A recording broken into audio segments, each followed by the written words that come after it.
Welcome back to my channel. எல்லாம் எப்படி இருக்கீங்க? வீடியோக்குள்ள போகிறதுக்கு முன்னாடி நம்ம சேனலில் ஃபஸ்ட் டைம் நீங்கள் பார்க்குறதா இருந்தீங்கன்னா என்னோட பேர் கார்த்தி. இது நமக்கான யூடியூப் சேனல். அரசியல் பற்றின கருத்துக்கள், பொது கருத்துக்கள், மூவி விமர்சனம், மக்கள் சந்திப்பு எல்லாமே கலந்து நம்ம சேனலில் வீடியோவாக போட்டுட்ருக்கோம். சப்ஸ்கிரைப் பண்ணுங்கள், சப்போர்ட் பண்ணுங்கள், தொடர்ந்து இணைந்திருங்கள். டெய்லி நம்ம வீடியோ போட்டுட்ருக்கோம். முக்கியமாக அது ரொம்ப முக்கியமான விஷயம். அதை தொடர்ந்து ஒவ்வொரு காணொலியிலையும் கருத்துக்களில் மாற்றுகள் இருந்தாலும் சரி, தவறுகள் இருந்தாலும் சரி, ஏற்புகள் இருந்தாலும் சரி, கமெண்ட் பாக்ஸில் பதிவு பண்ணுங்கள். ஓகேங்களா? இப்போ நம்ம வீடியோக்குள்ளே போகலாம். ஜனநாயக படம் விஜய் அவர்கள் இளைய தளபதி விஜய் அவர்கள் நடிக்கக்கூடிய கடைசி படம். அரசியல் 2026 வந்து நடக்கக்கூடிய சட்டமன்ற தேர்தலில் போட்டியிடப்படும் முதலமைச்சர் வேட்பாளராக போட்டியிட போறாரு. கட்சி தொடங்கி 2 வருஷம் ஆயிடுச்சு. இது எல்லாமே இப்போ வரைக்கும் நடப்பு எல்லாமே மக்களுக்கு தெரியும். ஆனால் ஜனநாயக படம் 9ஆம் தேதி ரிலீஸ் ஆகுமா? ஏன்னா இவர் கட்சி ஆரம்பிக்கிறதுக்கு முன்னாடியே இவருக்கு ஏகப்பட்ட பிரச்சனைகள், மெஸ்ஸல்ல இருந்து கத்தியிலிருந்து நிறைய பிரச்சனைகள் இருந்துச்சு. தலைவாழ ஏகப்பட்ட பிரச்சனைகள் இருந்துச்சு. இது எல்லாமே விஜய் அவர்கள் படம்னாலே ஒரு பிரச்சனையாக தான் இருக்கும் அப்படிங்கிற அளவுக்கு மக்கள் மனதில் ஒரு கேள்விக்குறி வர அளவுக்கு பிரச்சனைகள் சந்திச்சவர் தான் விஜய் அவர்கள். நிறைய பிரச்சனைக்கு அப்புறம் தான் அவர் படமே ரிலீஸ் ஆகும். மலேசியாவில் இசை வீட்டில் கூட சொல்லியிருந்தார், என் படத்துக்கு எப்பவுமே ஒரு பிரச்சனை வரும், இந்த படத்தோட பிரச்சனை நீங்கள் எப்படி ஃபேஸ் பண்ணுவீங்கன்னு கேட்டதுக்கு டைரக்டர் பார்த்துக்கலாம், சரி பண்ணிடலாம் அப்படின்னு சொல்லியிருந்தாரு. ஆனால் 9ஆம் தேதி ரிலீஸ் ஆகிறதே ஒரு பிரச்சனையாக மாறிடுச்சு. ஏன்னா மிகப்பெரிய அளவில் ஒரு சென்ட் ஆஃப் பார்ட்டி மாதிரி கொடுத்து ஒரு கிராண்டாக அனௌன்ஸ் பண்ணியிருந்தாங்க. 9ஆம் தேதி ஜனநாயக படம் ரிலீஸ் ஆக போகுது, 10ஆம் தேதி பராசக்தி ரிலீஸ் ஆக போகுது, அது ஒரு பக்கத்தில் இருக்கணும்.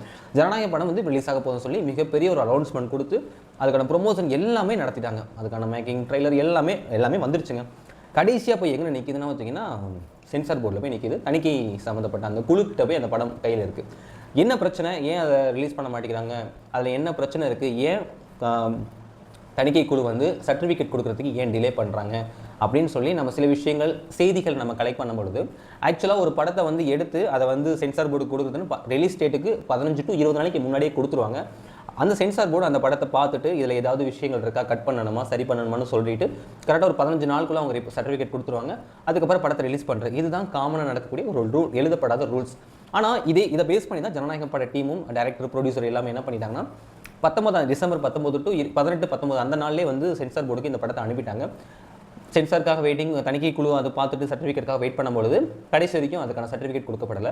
என்ன நடந்துச்சு அப்படின்னு நம்ம மேற்கொண்டு தெரிஞ்சுக்கும் பொழுது ஒரு டீம் வந்து பார்த்துட்டு தான் அந்த படத்துக்கு அதில் எது கட் பண்ணணும், எது வந்து சட்டத்துக்கு விரோதமாக இருக்குது, எது வந்து கான்ட்ரவர்ஷியாக இருக்குது, எது வந்து நாட்டு மதம் சார்ந்த விஷயமா இருக்குது அப்படின்னு சில விஷயங்கள் பார்ப்பாங்கல்ல, தெரியும், சென்சார் போர்டு உங்களுக்கு தெரியும். அதை கட் பண்ணுறதுக்கு ஒரு டீம் பார்ப்பாங்க. இதில் வந்து பார்த்தீங்கன்னா ஒரு 5 பேர் வந்து இன்வால்வ் ஆகி பார்த்துருக்காங்க. அதில் 4 பேர் வந்து படம் ஓகே தான் ரிலீஸ் பண்ணணும்னு சொல்லி அவங்க அக்செப்ட் பண்ணிட்டாலும் கடைசியாக ஒரு நபர்கிட்ட போய் இந்த படம் நிற்கிது. அவர் வந்து இதை ஏற்றுக்கல. என்ன பிரச்சனை, ஏன் ஏற்றுக்கல அப்படின்னு ஒரு கேள்விகள் எழும்பொழுது அவர் சைடுலேருந்து வரக்கூடிய பதில் என்ன இருக்குன்னா, பெரும்பான்மையான மதத்துக்காரங்களுக்கு இது ஒரு அவங்க சார்ந்த அவங்கள வந்து ஒரு தப்பாக சித்தரிக்கக்கூடிய ஒரு காட்சிகள் இருக்குது, சிறுபான்மை மக்களையும் காயப்படுத்தக்கூடிய காட்சிகள் இருக்குது, அதனால கொஞ்சம் வெயிட் பண்ணுங்க அப்படின்னு சொல்லிட்டு ரிலீஸ் டேட்டை தள்ளி போகிற அளவுக்கு தணிக்கைக்கான சர்டிஃபிகேட், சென்சார் போர்டு அதுக்கான சர்டிஃபிகேட் கொடுக்கவே இல்லை.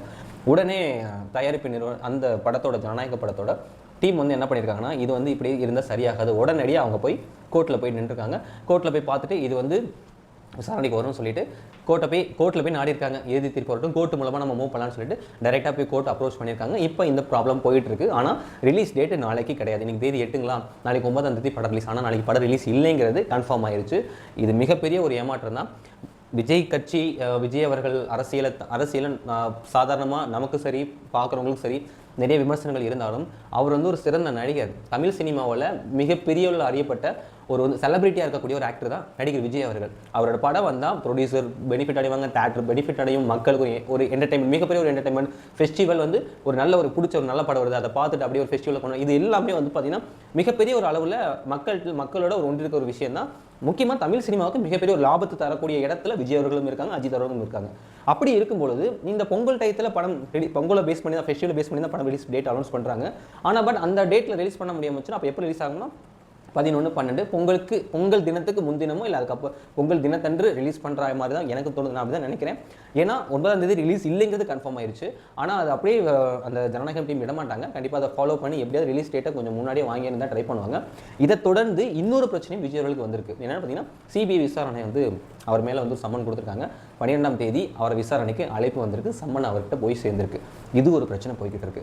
இப்படியெல்லாம் நடந்துட்டு இருக்கும்பொழுது ஜனநாயகம் படத்தை ரிலீஸ் டேட்டு தள்ளி போகிற அளவுக்கு சென்சார் போர்டுக்கான சர்டிஃபிகேட்ஸ் கிடைக்கல, ரிலீஸ் டேட் தள்ளி போகுது, விஜய் சிபிஐ விசாரணை, இது எல்லாமே இந்த மாதிரி பிரச்சனைகள் நடந்துகிட்டு இருக்கும் பொழுது சாதாரண மக்களும் சரி, அந்த கட்சியை எதிர்க்கக்கூடிய நபர்களும் சரி, விஜய்க்கு ஆப்போசிட் இருக்கக்கூடிய வேறு நடிகர்களோட ரசிகர்களும் சரி, பொதுவான எல்லாருமே சொல்லக்கூடிய நிறைய மாற்று கருத்துக்கள் இருக்கும் பார்த்தீங்களா. அப்படி நம்ம பார்க்கும்போது நிறைய பேர் என்ன சொல்கிறாங்கன்னா, விஜய் அவர்களோட ஜனநாயக பிரச்சனை வந்து எதிர்பார்த்தது தான். ஆனால் ரிலீஸ் டேட் தள்ளி போகிற அளவுக்கு பிரச்சனை வரும்னு யாரும் எதிர்பார்க்கல, அது நடந்துருச்சு. ஆனால் இதுக்கு ஏன் திரைத்துறை சம்பந்தப்பட்ட சங்கங்கள் சரி, குழுக்கள் சரி, யாருமே வந்து குரல் கொடுக்கல, எந்த ஒரு இயக்குனரும் ப்ரொடியூசர் டீம் யாருமே வந்து குரல் கொடுக்கலன்னு சொல்லி அந்த ஒரு கேள்வி எழும்பொழுது அதுக்கு பதில் வந்து என்ன மாதிரி வருதுன்னா, விஜய் அவர்கள் மட்டும் இதே மாதிரி திரைத்துறையில் வரக்கூடிய பிரச்சனைகளுக்கு குரல் கொடுத்தாரா? தக் லைஃப் அப்போ ஒரு பிரச்சனை வந்துச்சு. கமலஹாசன் வந்து தமிழ் மொழியிலிருந்து தான் கன்னட மொழி வந்தது, தாய்மொழி வந்து தமிழ் தான், கன்னடத்துக்கு தாய்மொழி தமிழ் தான் அப்படின்னு சொல்லும்போது தக் லைஃப் கொடுத்த கர்நாடகாவில் வந்து ரிலீஸே பண்ண விடாத அளவுக்கு மிகப்பெரிய பிரச்சனை நடந்துச்சு.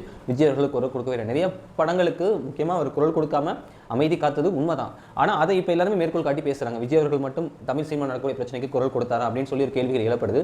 இன்னொரு பக்கத்து என்னன்னா, இவர் வந்து கொள்கை எதிரி, அரசியல் எதிரின்னு சொல்லி இங்கே தமிழ்நாட்டு ஆளுகிற கட்சியும் இந்திய ஆளுகிற கட்சியும் ரெண்டையும் எதிர்த்து தான் அரசியல் பண்ணுறாங்க. அப்போ இது நடக்கத்தானே செய்யும் இப்படின்னு சொல்லி இன்னொரு கேள்விகளும் எழ ஆரம்பிக்குது.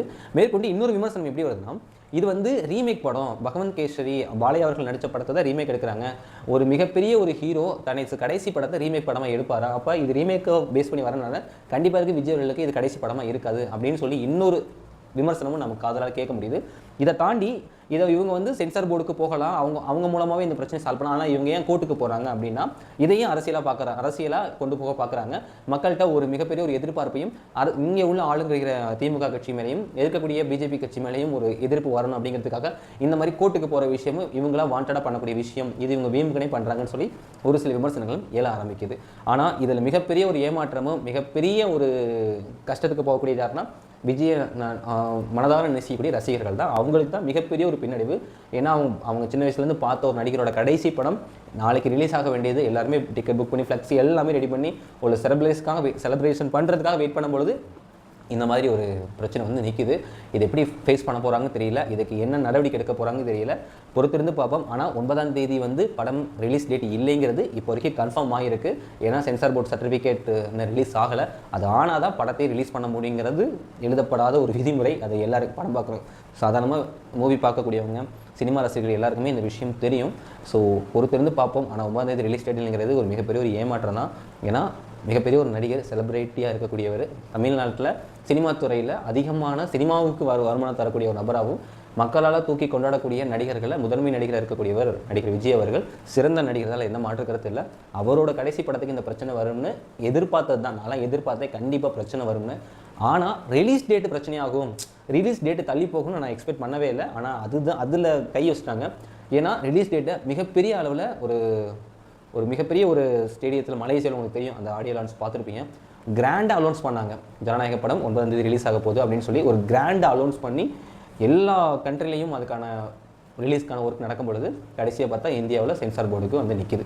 இது ஒரு பக்கத்தில் இருக்கும்பொழுது சில பேர் வந்து விஜய்க்கு ஆதரவாக இருக்கக்கூடிய சில நபர்கள் படம் அப்படி இருக்குது இப்படி இருக்குன்னு ஏகப்பட்ட ஒரு ஹைப்பை கிரியேட் பண்ணி விட்டுருக்காங்க. ஹாலிவுட் ரேஞ்சுக்கு இருக்குது, பயங்கரமாக இருக்குது. பகவந்த் கேசரி ரீமேக்கு சொன்னாங்க, அதை விட இது பயங்கரமாக இருக்குது.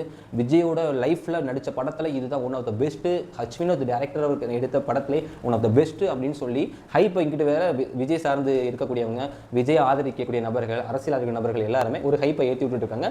இதுவும் ஆடியன்ஸ் இருக்காங்க பார்த்தீங்களா, விஜயோட ஆடியன்ஸ், அவங்களுக்கு இடையில இதுவும் ஒரு எதிர்பார்ப்பாங்க, என்னடா இப்படின்னு சொல்லிக்கிட்டு இருக்காங்க, படத்தையும் காணாமே அப்படின்னு சொல்லி ஒரு கன்ஃபியூஷன்லாம் இருக்காங்க. படம் எப்படி இருக்க போகுது, இவங்க சொல்கிறதோட பெருசாக இருக்க போதா, இதை பார்க்குறதுனா ரிலீஸ் ஆகிருமா அப்படின்னு சொல்லி சந்தோஷத்துலையும் பயத்துலையும் இருக்கிறாங்க. பார்ப்போம் என்ன நடக்குதுன்னு. ஆனால் ரிலீஸ் டேட் 9ஆம் தேதி இல்லைங்கிறது இப்போ வரைக்கும் கன்ஃபார்மாக ஆயிடுச்சு.